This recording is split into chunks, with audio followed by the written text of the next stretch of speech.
Salut tout le monde. Dans cette vidéo, je vous propose de corriger l'épreuve de mathématiques du concours commun d'accès aux facultés de médecine, médecine dentaire, pharmacie et de médecine anglophone de l'université Mohamed VI de Casablanca.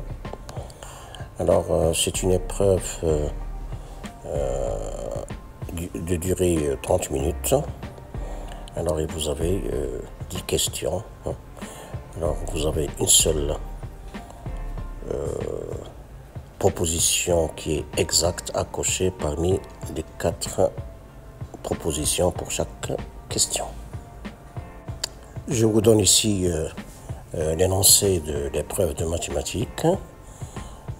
Après, je vous donne les réponses aux 10 questions. Ensuite, je vais essayer de vous expliquer comment choisir la bonne réponse pour chaque question.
Bon, pour la question 1, alors vous avez une suite réelle V indice n.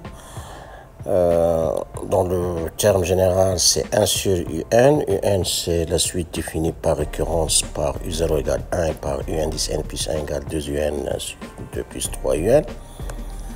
Alors, on vous propose 4 choix. Alors, pour les 4 choix, c'est une suite arithmétique, donc pas de problème. Mais les raisons ne sont pas les mêmes. Donc il suffit de voir la bonne raison. Alors pour ce faire, il suffit de calculer V0 et V1 et c'est terminé. Alors V0, donc c'est 1 sur U0, donc c'est égal à 1. Et V1, c'est 1 sur U1. Alors U1, on le calcule dans la suite UN, donc c'est 2 fois 1 sur 2 plus 3 fois 1, c'est-à-dire c'est 2 sur 5, donc l'inverse c'est 5 demi. Donc la raison de la suite VN, donc ça sera 5 demi moins 1.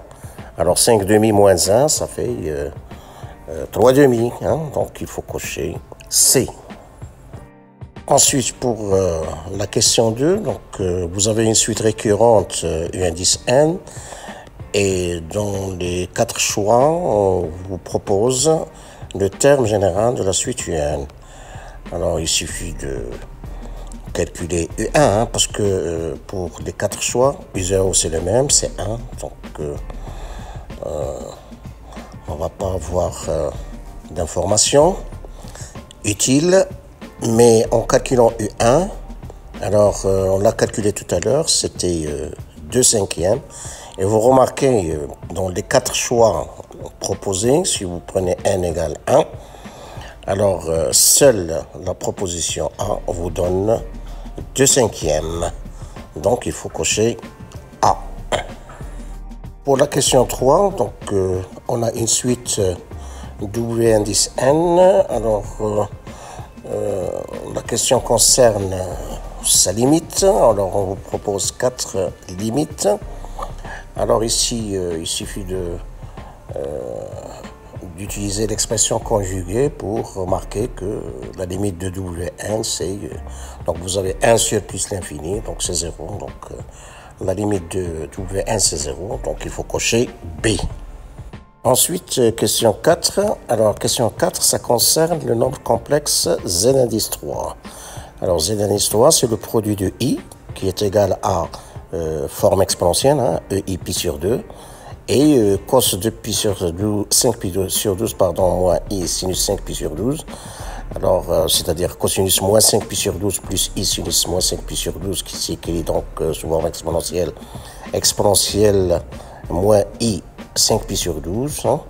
Donc, en faisant le produit, hein, donc, ça vous donne exponentielle i, hein, pi sur 2, plus moins 5 pi sur 12. Hein. Donc, ça vous fait facilement pi sur 12. Donc, il faut cocher D. Ensuite, question 5, on vous propose 4 choix hein, concernant 3 nombres complexes, Z1, Z2 et Z3. Alors, Z1 et Z2 sont écrits sous forme algébrique. Z3, on a déjà vu que c'était EI pi sur 12, d'accord? Donc, on va commencer par écrire Z1 et Z2 sous forme exponentielle. Donc, pour Z1, donc facilement, hein, c'est... il faut factoriser par 2, donc ça vous fait 2 facteur racine 3 sur 2 plus i sur 2, hein, donc c'est-à-dire c'est x2 exponentielle i pi sur 6. Et pour z2, donc on factorise par 2 racine carrée de 2, donc ça vous fait 2 racine carrée de 2 facteur de 1 sur racine carrée de 2 moins 1 sur racine carrée de i, c'est-à-dire donc c'est 2 racine carrée de 2 exponentielle moins i pi sur 4. Donc, en faisant le produit Z1 fois Z2, donc on obtient 4 racine carrée de 2 exponentielle moins i pi sur 12, d'accord? Puisque pi sur 6 moins pi sur 4, ça vous fait moins pi sur 12. Et Z3, nous avons vu tout à l'heure que c'était EI pi sur 12. Z3 bar, hein, c'est-à-dire le conjugué de Z3, c'est exponentielle moins I pi sur 12. Donc, il faut cocher B. Dans la question numéro 6, donc on vous dit à tout nombre complexe Z égale X plus Y, bien sûr X et Y sont des nombres réels, on associe le nombre complexe Z' égale Z carré moins 2i.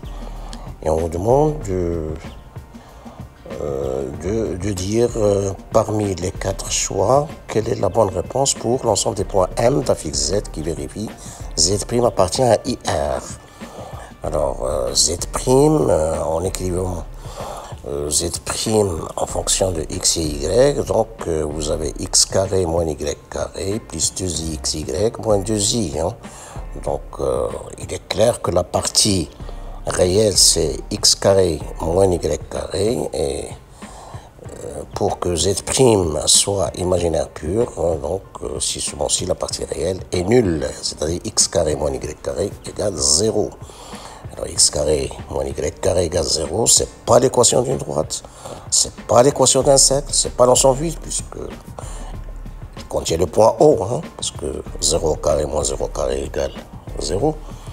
Donc, ça ne peut être que la réunion de deux droites perpendiculaires. Sinon, donc, vous écrivez x carré moins y carré égale 0, équivaut x moins y facteur de x plus y égale 0, c'est-à-dire x moins y égale 0 ou x plus y égale 0. Donc, vous avez des équations de deux droites, peu importe, perpendiculaires ou non perpendiculaires. Donc, il faut cocher la réponse B. Ensuite, question 7, toujours à tout nombre complexe Z égale x plus y avec xy des nombres réels, on associe le nombre complexe z' égale z carré moins 2i. On vous demande de choisir parmi 4 propositions laquelle est bonne. Alors il s'agit de l'ensemble des points M d'un fixe z qui vérifie z' appartient à R. Autrement dit, donc tout à l'heure en développant, donc c'est x carré moins y carré plus 2xy moins 2i. Donc z' appartient à R si seulement si la partie imaginaire égale 0. Et cette partie imaginaire, donc c'est 2xy pardon, moins 2. Donc ça doit être égal à 0. Donc xy égale 1. Autrement dit, y égale 1 sur x. Et en première, plutôt en tronc commun, nous avons vu que c'est l'équation d'une hyperbole. Donc il faut cocher C. Alors pour la question 8, donc vous avez dans R une équation qui est 2 ln de x au carré moins ln de x moins 3 égale 0.